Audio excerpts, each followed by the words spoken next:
And today I'm throwing down a 5-minute masterclass on video communications. Super exciting because I'm not here alone. I'm going to be joined by Nikki Felton, who is actually one half of Play Creative. Play Creative are a super cool communications agency that are based over near Hamilton in New Zealand. And Nikki and her partner Dan do all things communication, but what they're really thriving at right now is video communications. They're doing so much around it. It's super, super cool. So we're going to actually bring Nikki live on the line. She's jumping on now. Guys, we're Facebook live streaming this, which is super cool.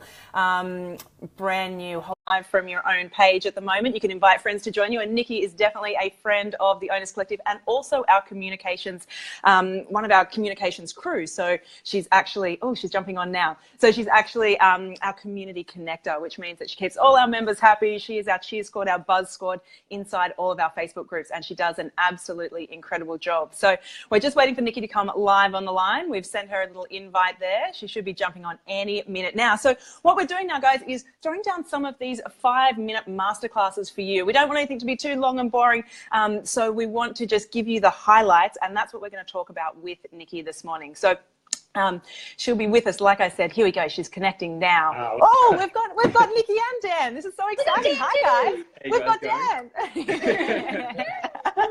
Yay! So we do have both parts of Play Creative here. So guys, I've done a little intro there, and of course I should actually mention that Nikki has just thrown down, Nikki and Dan have thrown down an amazing power pack in our Hustlers Assembly platform. But like I said, we want to skim the top and give you guys the highlights, kind of the what and the how on video these days. So guys, tell us a little bit more about Play Creative. Give us the spiel. What are you guys up to over there? Yeah, so much fun. So yeah, we started Play Creative back in December of last year. Dan is sort of like the tech side of everything, so he actually knows how to make the videos, and I just have all the all the theory in the background and all the fluff and all the ideas. So yeah, all the big ideas. Put it into something. Yeah. Actually, we can give to clients. Totally, rather than just my fluff. So we kind of even each other out, which is quite good. And it was quite, I guess, a logical thing for us to start. We're obviously partners just in life and in business as well. So been together for a couple of years and thought, why not, go ahead and start. Together and try and make something out of it. Yeah, which has been going well so far. So we've worked with a whole bunch of clients. We started off specifically in sport, but have worked for a whole bunch of different clients, lots of startups, lots of not-for-profits, lots of sports people over the past sort of, what is it now, 8 months or so, 10 months. And it's been a whirlwind, hasn't it? Like like it was this startup that you guys kind of kicked off in December, and then it's just like just flown off the handle. But I think that's a real testament to the quality of work that you guys are doing. Like, it's amazing what you're putting out there. Like, and like you said, this partnership of Nikki having the big crazy ideas and working on the client side, and then Dan actually like on the execution, like down in the detail and doing things. So what have been some of your favorite jobs to date? Let us know. Give us the behind the scenes. Well, I'm sorry, I'm just throwing curveballs.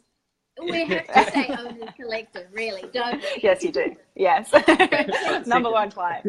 Yeah. So Prue came over and filmed with us back in like March or April, which was so much fun. We basically just adventured, didn't we, Prue? We did. It was so much fun. And for some waterfalls, and yeah, it was really cool. Yeah, but yeah, super fun. Got the drones out. It was amazing. Yeah. Flying everywhere. But other than that, what's been our favourite? We've been doing some for some thoroughbred racing studs here in Cambridge, and obviously I'm a horsey girl as well, so that's been a whole bunch of fun. And we've got a bunch on with Cycling New Zealand at the moment, which is quite cool. That's been cool. Oh, and we did a fun one with Volkswagen. Volkswagen, and it was a partnership with a local of the New Zealand futsal, Waibot futsal.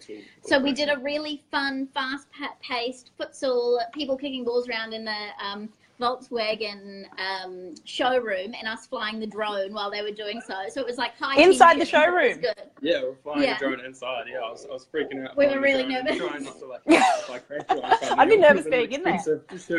Yeah, it was so much fun. So no, we've worked with a whole variety of people, so it's a lot of fun. But this power pack, we've kept it focused on DIY video. So how people can really focus on making their own videos for their own companies, because we know that so many people obviously in this group all run their own companies and all do everything by themselves sitting from home.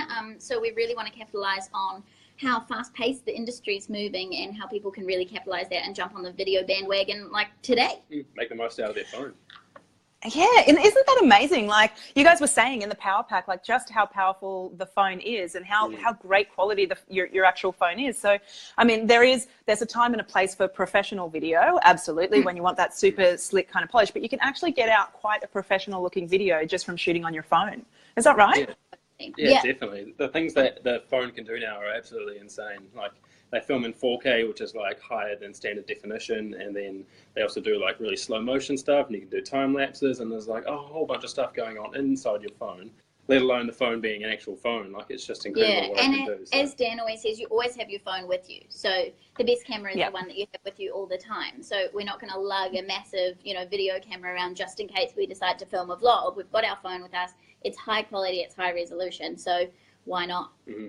Yeah, I think that's, and I'm a little bit guilty of going, okay, well, if I buy myself a really nice new camera, then I'm going to make heaps of videos and I'm going to like become this professional photographer. And it's actually quite the opposite. Like you say, if you have to like get something out and lug it around and you're just going out to shoot, like it doesn't really work. But if you've just got that phone in your pocket and you're like, well, something cool is happening right now. Like I can just actually capture it right now. And it bridges the gap as well. Like the content, the quality of what's in your phone is like now rivaling what you can get out of a proper camera, but it's got the ease that everyone can use. Like you pull out the phone, you turn it on, you shoot, like it's going to look good, it's going to be in focus. And you don't have all your charging and your batteries and your SD cards and your, storage problems and transferring the files and everything. They're all just right there. So it's great, guys. Use your phone. Use your phone. Best out of both worlds. It's amazing. Okay, so Dan, you just mentioned bridging the gap. So, I mean, I guess a really important topic, guys, is why is video communications becoming a big thing now? Like, I think it was Mark Zuckerberg said in 5 years, Facebook is going to be completely video. Now, if the Zuck is saying it, we're listening, right? So it's like video communications, I mean, all is. Kudos to you guys for, really featuring videos in your agency. Very smart way to go. But why is it? Why are we seeing this big takeover of video? Like, why is it becoming so phenomenal? Yeah, totally. So I guess video just makes brands really real and really relatable. So obviously seeing a real person in front of a screen, you can't hide behind a well-edited Instagram post or a funny, catchy caption or anything like that. Like it's just we're seeing real people in front of the screen, just talking real time, especially obviously with live video. So it's really working to make brands a lot more relatable these days. So we're talking to real people. We're not seeing this. Obviously, there's a rise in video production in general in terms of the really polished look, but we're finding that DIY video is really complementing that polished look because you're getting an inside look into the back end of somebody's business, what they're doing on a daily basis, and it's really relatable. It just basically we're looking to bridge the gap between our company and our customers or consumers or clients, so that we're more real. We're just a person. There's no like ambiguity between those two kind of spaces. So we're closing the gap. Yeah, it brings out a lot of personality because you don't have the time to go back or not don't have the time, but it leaves in all the little quirks about who you are instead of polishing out everything. Like your personality and your facials and my funny actions I do and all of that kind of thing. Like we don't get Nikki's so funny. Just ask her. That full personality goes so well. Yeah, like we don't get any of that context in a Facebook status or a post or an Instagram post. And I think that's really the big shift that we're seeing in the social world is that anyone can make something look really nice, and we're getting these really beautifully curated Instagram feeds, but it's not real, and people are really craving real right now, So you're kind of cutting through all of I feel that, noise. definitely. Yeah, totally. And it's the same as like Instagram stories. We're coming back and Instagram stories is blowing up and it's coming back to that really real, relatable content that actually gives people a real life look that nobody can hide behind. And isn't that interesting as well? Because I find myself on Instagram now, I virtually don't even look at my feed because I feel like I'm looking basically at a catalogue of, the people I've followed because it's so highly curated. But what I'm so interested in is watching the stories because I want to know, like, who have we got on the line?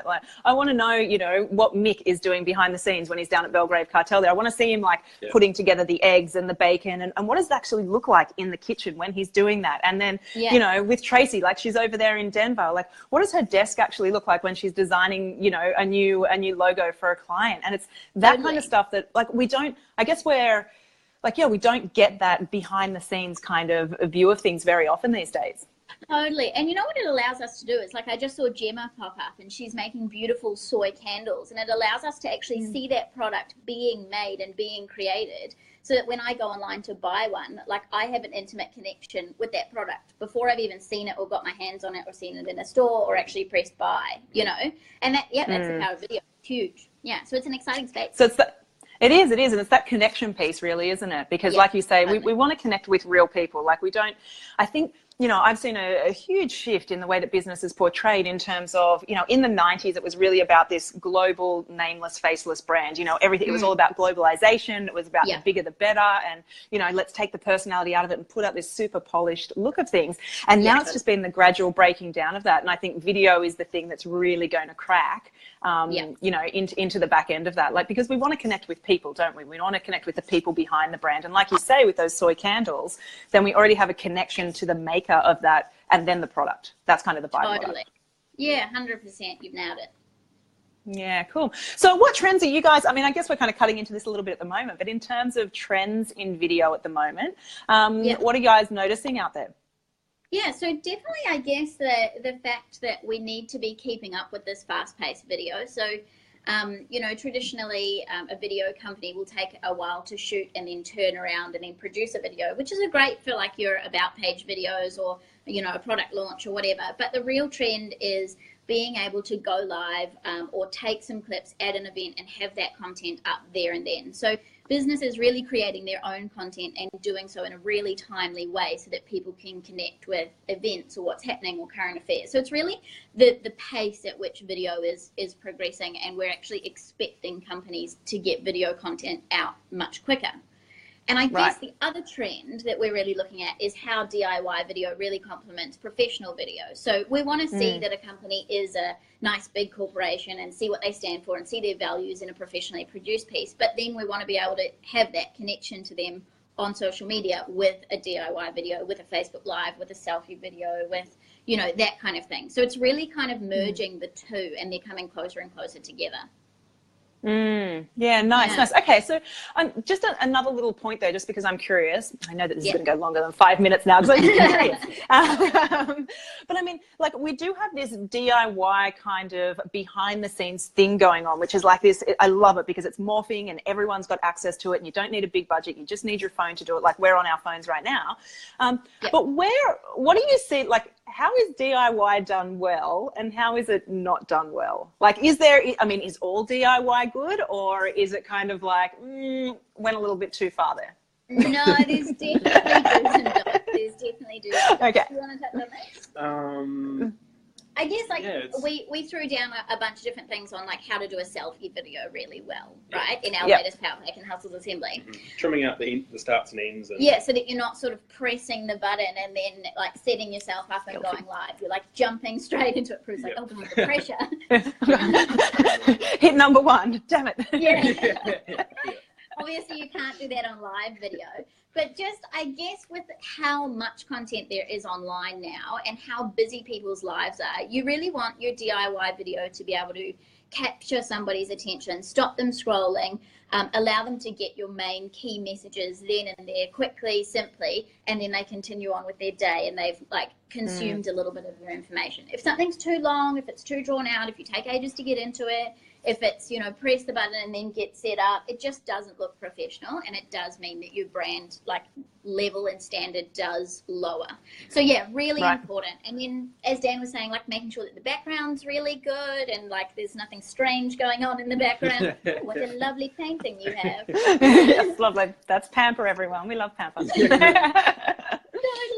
And then, like, I guess there's a balance between doing enough video and doing too much video as well, because if you're going live all the time, or if you're doing a selfie video all the time when you could be delivering that message in a different way, it just gets a bit much. Again, people's time is, like, really short these days, and people don't have a lot of time to sit on Facebook. You know, everybody leads busy lives, so they want to be able to get short, sharp, punchy information then and there, nice and quick, up to date, and off they go with their life again. Eliminating all the fluff. Yeah, eliminate absolutely. It's interesting because Nick and I had a meeting yesterday with another one of our team members, Alex, and we were talking about how people have gone sometimes a little bit too far with the behind the scenes. Like, it seems to be a trend at the moment that people are like really showing themselves delivering their product. So it's like, I'm wrapping up my product.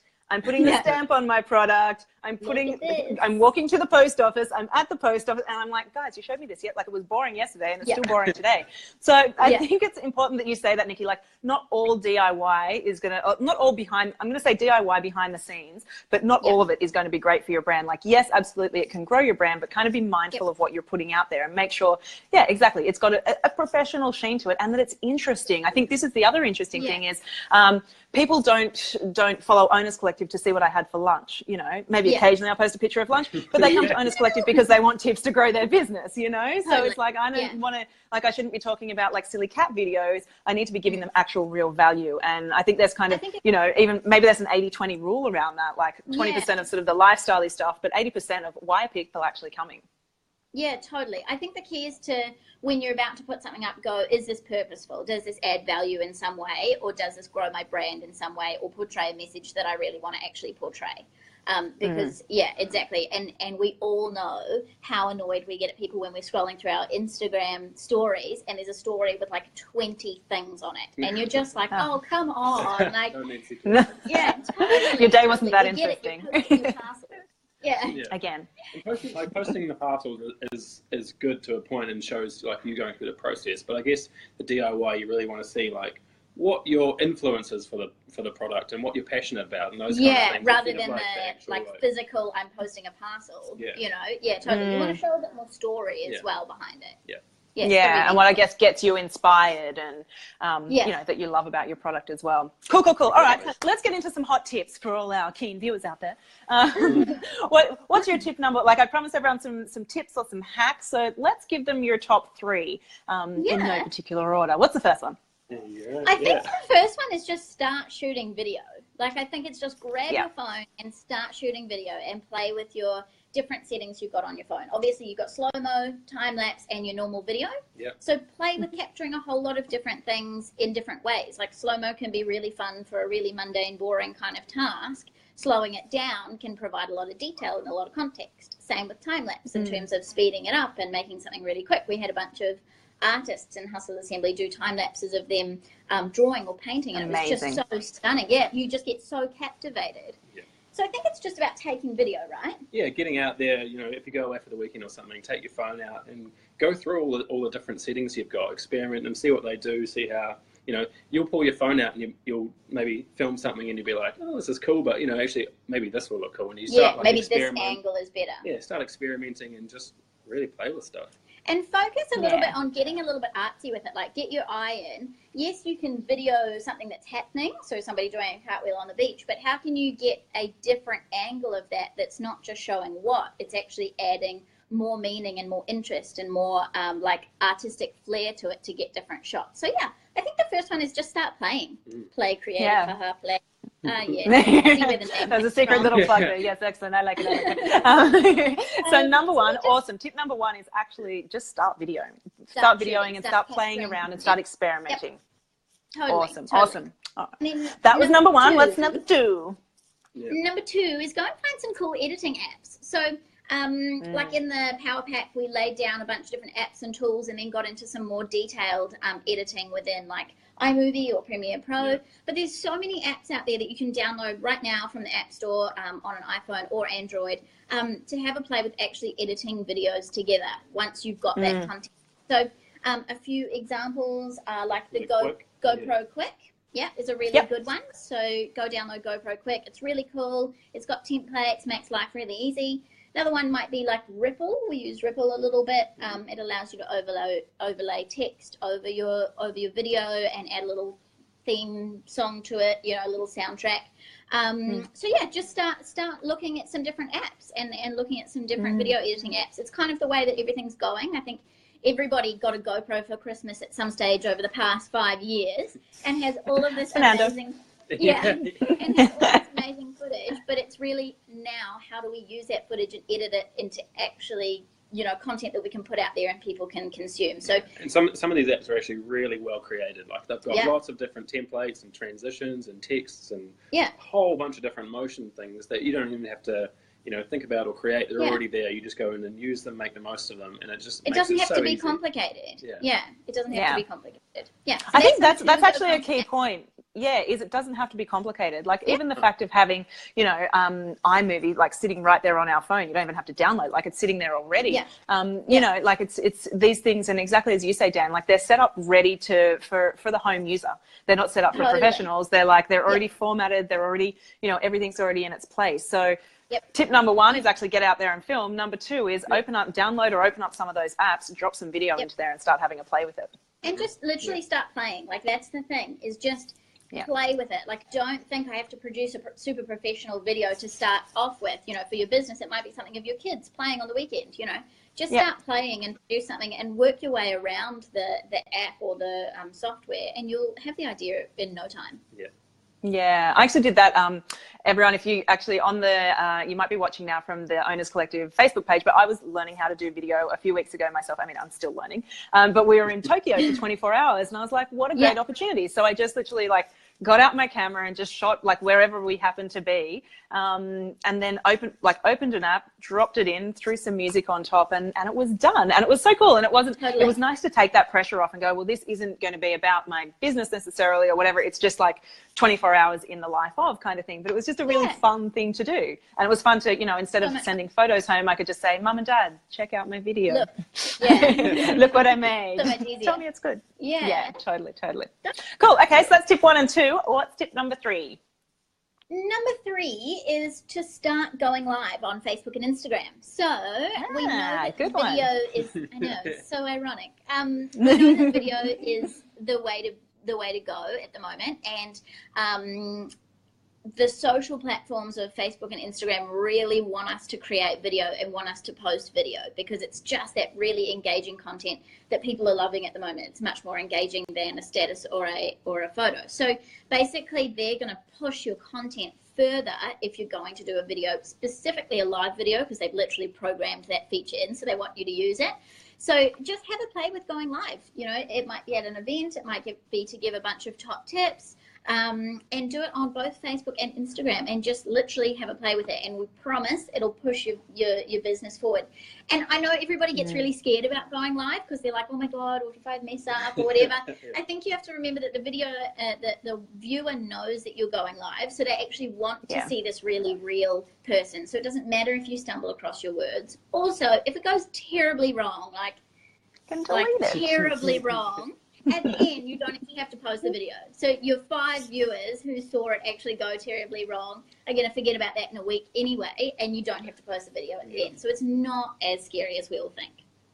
And as you say, it's kind of behind the scenes. It makes us all real as well. The Owners Collective brand was pretty polished and out there for quite a few years before I started hitting, live on our videos. And the first one, I remember, it was a gong show. It was an absolute gong show. I was there Am I doing it? Yep, it's live. Okay, I think I'm talking about no idea. It was ridiculous.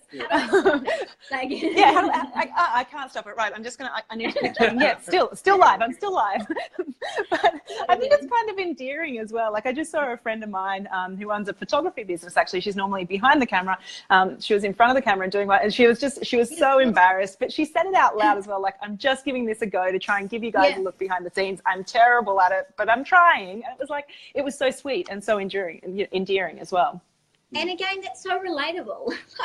Everybody who's watching it's like, oh God, I can feel her pain. I haven't done live because I'm so nervous. But they you're a human. It happens. We all can relate to it. So just play with it. And as I say, Facebook and Instagram will love you for it, and they'll push your social channels once you do it. So it's 100% a good move from a business perspective as well. Yeah, in terms of engagement and growth, when I started doing Facebook Lives, I don't do heaps of them, but whenever I do them, it throws, Facebook really favors it. It just goes, we love you, good on you, we're going to put this out to everyone. And whereas organically, the organic reach from your page now, it's reasonably terrible, it's down to 1 or 2%. But you throw out a video and it's literally thousands of people are seeing it. So it's really, really cool. Totally. And little bonus top tip, you can now schedule live videos on your page. So if you want to have a yeah. public thing, you can actually schedule it, and everybody will get a notification to say that Prue's going to go live on Owners Collective at 7 o'clock tonight. And before 7 o'clock, you join like a little wait room, and you sit and you wait for you to go live. So it's less like, oh God, it's 12 o'clock and it's lunchtime and I'm at work and it gave me a notification that somebody's gone live, and more of like, cool, I've planned to, you know, sit and chat with this person and consume this content later on. So it's making also like delivering courses and that kind of thing so much easier nowadays. Amazing. So yeah, it's cool. That's really cool. Oh, we're going to have a play with that next time. So, okay, we can schedule them. There can be a waiting room. So, guys, there are your top tips. So, number 1, actually start videoing. Number 2 is actually download some apps and start having a play around with apps. And number 3 is go live. So, really grow your business and your engagement through going live on Facebook and Instagram. Guys, thanks so much for joining us. I could sit here and literally talk about this stuff all day. We should probably get you to do some fun stuff. Hey, Nikki, just curiously, are you back at your bank today? We are totally back at our bank. Okay, this is like a little hack that our Kiwi friends on the line need to know about. Yeah, additional hack. If you're in New Zealand, join BNZ Bank, because at each of the major, not even major, we live in Cambridge, it's not even major, but at each of the branches, they have a partner's office. So this is upstairs from the normal branch, and there's 3 meeting rooms. We're currently sitting in a 10-person meeting room for 2 people. And you can just book them in and use them. So that's if you're part of their like partner scheme. So if you have a business bank account with them. And it's got like a coffee machine, and it's got meeting facilities and everything. It's amazing. And it's got free Wi-Fi and printing. So it's perfect. Like, we have flatmates at home because we still live in a flat. We're moving tomorrow, actually. Exciting. But yeah, we didn't want to like disturb them or have them like not able to watch TV or anything. So we just come here. Yeah. Whole room. Amazing. Coffee. So if you guys are in New Zealand, like to all our watchers, if you're in New Zealand and you're like hustling at home, which lots of people are, this might be, you know, your side hustle or whatever you're doing, and you need some high-speed internet and some coffee and just to get out of the house, like join this bank and get over there. I think this is absolutely phenomenal, and I'm going to like put it to some of the Australian banks that they should be doing it too. Totally, 100%. Yeah, no, it's definitely a massive draw card. Definitely a massive draw card. Yeah, go the Kiwis. Awesome. Go Kiwis. All right, guys, thanks so much. I'm going to pop links to Play Creative down below. Also, for all of our Hustlers Assembly crew, Nikki and Dan have just dropped an epic 3-part training series into the Hustlers Assembly platform. So make sure you get in there and have a watch of that. There's 3 videos. I think the first one's about 15 minutes, and then the second 2 are 30, just over 30 minutes long each. So you will actually get to the end of that, which is amazing, because people are actually going to get to the end of those, and they're going to have a professional looking video that's not cost them a cent. So really amazing for our Hustlers Assembly crew. So guys, thank you so much. Have an amazing Thursday, and we'll talk to you again soon. Sounds super. Thank you so much. Sounds good. Thanks, guys. See you.